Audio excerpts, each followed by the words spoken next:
Hello and welcome to Chasing Growth. The purpose is to encourage Christian leaders to get better. Because if you get better, people around you get better, the world around you get better. So it's very important as a Christian leader to continue growing, continue moving forward and getting better. So today I want to talk about leadership detachment. But before I said that, I start getting into more details on this. I want to tell you this is not about having a vacation or retreat or anything like that. Now, those are very important. Those are very good. And usually when I go vacations or a retreat or something like that, usually I come out with good ideas and help me to refresh. But there's no such a thing as just the leader like quitting to all these things to be thinking. So I'm not talking about that. It's important. You want to take a time when you can retreat and think and do all this kind of stuff. Spiritual is very important too. But I'm talking about in the everyday, in the work. So that type of detachment is the one I want to talk today, the one you're making decisions. Now, this is the problem. A lot of leaders, because they tend to be micromanagers, because they feel responsible, and sometimes they just don't trust in people, they want to be involved in everything. They want to know everything. They want to do everything. And sadly, a lot of time, because they get involved in everything, all what they do is slow down things and at the same time waste the money, because leaders, if you have a leader by your name, usually you get paid a little bit more. So if you're involved in the everyday decision, the single little decisions, you're probably wasting the money, probably wasting resources. That you're a leader to make decisions and decisions that move people in a direction, not to decide little things that somebody else can decide. So let's talk about detachment. What is detachment? It's to be able to take 2 steps back constantly and be able to solve problems, because as a leader, that's what you're supposed to do. You're supposed to solve problems, make better processes, coach people, recruit good people, show the future, the direction, where you're going, and all that stuff. That's what you're supposed to do. You're not supposed to sometimes you can help. You can clean your sleeve and start doing something, and helping and all that stuff. You can do that, but primarily you live in a place where you should be able to see the whole picture all the time, to make sure the things are in place, to make sure the processes are being followed, make sure that the culture is being built, etc. So many things like that. But again, if you're in the midst of everything all the time, you won't be able to do it. So you have to learn to detach. So the first thing to be able to detach and detach well, you have to build people. You have to coach people. And to coach people, that doesn't mean that you're a cheerleader of them and always celebrating everything they do. No, you also have difficult conversation with them.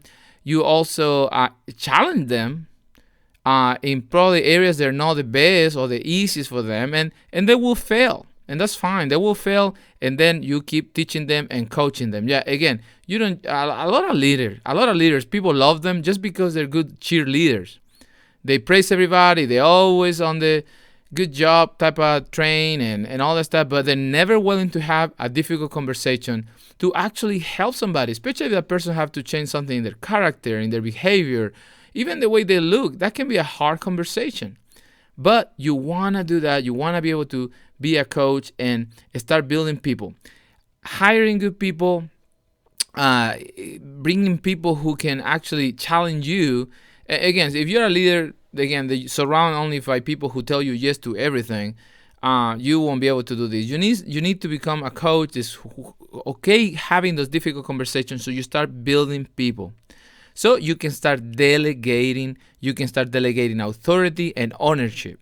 And what I mean is that this is important, because it sounds good, but a lot of times leaders delegate authority and ownership, but when the problem arises, they want to get involved. They just want to jump back and fix it. And to be able to do this right, you have to let people also decide and make their own decisions so they can grow. So you can maintain yourself in that place where you can see the whole picture. So you have to start trusting. Now, you can start small when you start building people. To be able to detach, you want to coach people, you want to trust them, you want to give them authority, you want to delegate authority. And you don't have to give them the keys of the whole place. You can start with something small. You can start with a little task and see how they respond. Again, if you have 30 people, you have 20 people, or you have 5 people, And you start looking for those who are responding well to this. And the ones who respond well to this, when you're delegating authority and they try and they make decisions, those are the ones that you can trust, and you can start keep giving them a little bit more. Again, you don't have to give them the keys of the car right away. You can start asking them to clean the car or something like that, as an example. So you start delegating, start small, and again, confirm these things. You cannot just delegate and walk away because now you're detaching to be able to make decisions. No, you have to be confirming. That's why a lot of time I hear leaders complaining about meetings. Oh, I don't like meetings. I don't like meetings. And probably you don't like meetings because you're not effective in your meetings. If you were effective, you will know the meetings are that thing that help you to maintain the whole boat going one direction, constantly repeating the same thing. So you want to confirm, you want to have these little meetings when you can confirm that these things are done, the what you requested was done, and the experience. And so I just want to tell you, so you start delegating authority, start small, start moving forward a little more at a time, but then start confirming that the person actually is doing what they said they're going to do with these little meetings, even with groups, and you continue doing that. Now, so you did that, you coach people, you make sure that you're not just a cheerleader, you coaching people, you having the hard conversation, you start delegating authority, you start giving them ownership on things. Again, if something happened and there's a problem, please don't just go and jump in again because you have to fix it and they cannot. You give them a space to try to figure out. It's very important. So you start small, you start trusting them, and then confirm the work is being done, the things are happening. You have to do that. So now you have the space. You have the space to think, to start seeing the big picture, and actually you can start doing what a leader does.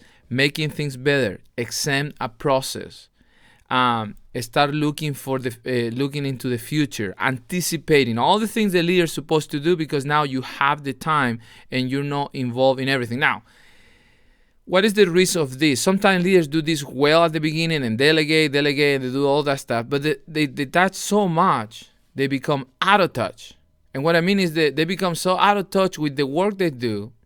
They don't know really what's going on. They don't know even what people are saying. They don't know the culture. They don't know what people are saying in the hallways. They're completely out of touch. They're completely out of touch with the everyday because they detach too far. You don't have to do that. You can always be close enough so you never get completely detached. A good example of this is politicians. They get into the White House, they get into the Congress, and they start making decisions, and everybody's like, that doesn't make sense. How in the world? The same thing happened to them. They get so detached from reality of their cities or their, the states or whatever, and they start making bad decisions. So as a leader, even if you're detaching you're detached to make better decisions, you can be so out of touch. You start making the decision that everybody knows they're bad decisions, and nobody's telling you because you're so out of touch, so detached, that has become a problem. So make sure that you don't have how to avoid this. How you avoid this? So I'm so too detached. I'm too far away. One of the things that you want to do to make sure is that you don't have only just people around you. You don't have good politicians around you, always telling you what you want to hear, afraid of you. That's the other thing. People can be afraid of you, and they always tell you that you're the best. That's a great idea. Wow, we cannot do it without you. If you don't want to hear from that people. You want to hear people who will tell you the truth.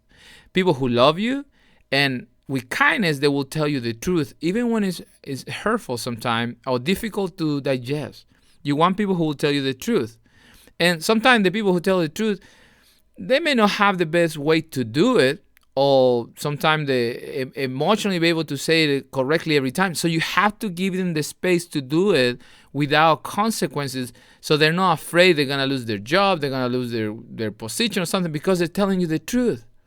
So again, if you have just people who's good politicians around you, they always tell you yes, or they just don't tell you what you need to hear, and you trying to detach, you are getting out of touch.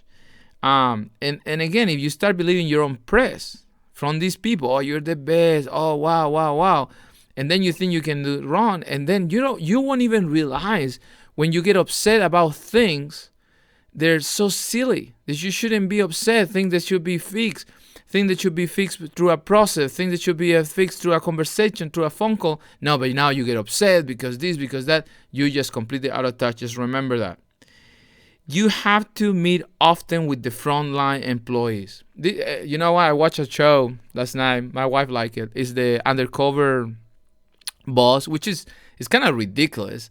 They have these companies, a guy, get dressed up and put all kind of makeup and stuff so they don't look like the CEO. This is the funny thing. A lot of the employees, they don't know the CEO. They haven't met him anyways. So I don't know why they have to go through all the makeup and all this stuff to hide his or her identity when these guys have clearly, when you watch the show, you clearly can tell that these people are so detached from the front lines. They don't know what's going on with silly things like employees needing gloves in a warehouse. It's like so ridiculous, because and because they don't have gloves, the production is suffering, and they're wondering why, because they're so detached from reality and they're not listening. So the worst thing that you can do when you start detaching too much, again, detaching is very important, but you start detaching too much, that you're completely out of touch with reality. So one other thing to avoid that is to meet the frontline employees, to talk to them. What's going on? How you feel? Do you need everything that you need? What customers are saying? What the people who's attending is saying? All those things are very important. Very important to avoid getting to that place when you're so detached that you're out of touch. You have to practice service. So once in a while, a good practice to don't detach, especially if you're is participating of the services or the products that you're providing. Is participating in the services or the products that you're providing. If you're a church, attend to the church. I remember hearing about Andy Stanley attending to his own churches and looking around and see what's happening, all that stuff. And I thought, wow, that's so good. That's so important. There's so many pastors that never really attend to their own church. In other words, every time they go to the church, they're pastors. There's the pastors, so people ask questions, people open the door for them and everything. So they never really experience what other people experiencing. And that's a problem. Again, you get detached to the point that you're out of touch. So let's recap very quickly. To be able to make good decisions, you have to detach. How to detach? You have to build people to make good decisions as well. So in other words, you have to coach people, you have to mentor people, and you have to start delegating authority, ownership, etc. And you always can start small with that, and always checking and confirming what you have been delegated that is happening. You can do that, and that's how you're gonna have the space to detach. Now, the danger. Go too far and you become out of touch. How to avoid that?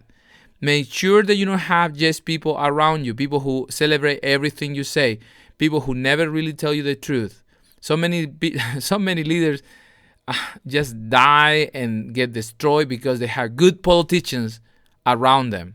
People who know how to play the game, people who know what to say, people who know how to say it, and they don't want to get in trouble, so they never really tell you that's a horrible idea. And if you have people like that, you have to make sure that you change them and have people who you give them the freedom to speak to you without consequences. Meet often with the front lines. That's the other thing. To avoid being out of touch, meet often with the front lines.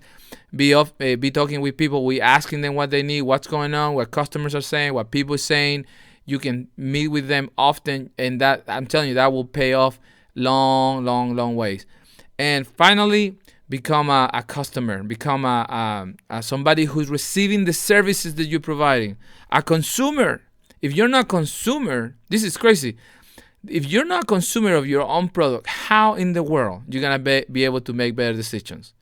And this happens all the time with websites. The company have a website, and the CEO or the owner never really use the website, and they don't realize the website is horrible, it's hard to use, it's hard to follow. It's hard to make a purchase. It's hard to make a decision. It's hard to hard to contact somebody, etc. You want to become a user of your product, somebody who consumes your own product, to not become completely out of touch. I hope this helped you to grow. I hope this bless you, and I will be with you next week. Have a great week, and we're close to Christmas, so very excited. I will have a Christmas special this year, so that will be fun. God bless you. See you around. Bye.